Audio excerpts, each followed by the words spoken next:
Welcome to టీ10 నేను రేవతి. త్వరలో హర్యానాలో అసెంబ్లీ ఎన్నికలు జరగనున్నాయి. ఈ నేపథ్యంలోనే కేంద్రంలోని ఎన్డీఏ ప్రభుత్వంపై కాంగ్రెస్ తీవ్ర విమర్శలు గుప్పించింది. మోడీ సర్కార్ పై హర్యానా ప్రజలు నమ్మకం కోల్పోయారని ఆరోపించింది. 3 వ్యవసాయ సాగు చట్టాల రద్దు తర్వాత కేంద్రం ఇచ్చిన హామీలు ఏమయ్యాయని ప్రశ్నించింది. ఎన్నికల నేపథ్యంలో హర్యానాలోని ప్రధాని మోడీ పర్యటించనున్నారు. ఈ నేపథ్యంలోనే ఆయనపై కాంగ్రెస్ ప్రశ్నల వర్షం కురిపించింది. రైతుల జీవనంపై బీజేపీకి ఉన్న విజన్ ను వివరించాలని ప్రధానిని డిమాండ్ చేసింది. 2021లో వ్యవసాయ సాగు చట్టాల రద్దు చేసిన తర్వాత కేంద్రం రైతులకు ఇచ్చిన హామీలు ఎటుపోయాయి, వారి డిమాండ్లు తీరుస్తామని ఎక్కడికి వెళ్లారు, మోడీ సర్కార్ పై హర్యానా రైతులు పూర్తిగా నమ్మకం కోల్పోయారు అని కాంగ్రెస్ సీనియర్ నాయకుడు జైరాం రమేష్ విమర్శించారు.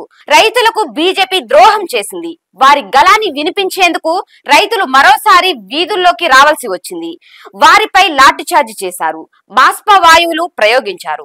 రైతుల సమస్యలను బీజేపీ ఎందుకు పట్టించుకోవడం లేదు, వారి గౌరవప్రదమైన జీవనం అభివృద్ధిపై బీజేపీకి ఉన్న విజన్ ఏమిటి అని ప్రశ్నించారు. కాంగ్రెస్ కనీస మద్దతు ధరపై చట్టపరమైన హామీ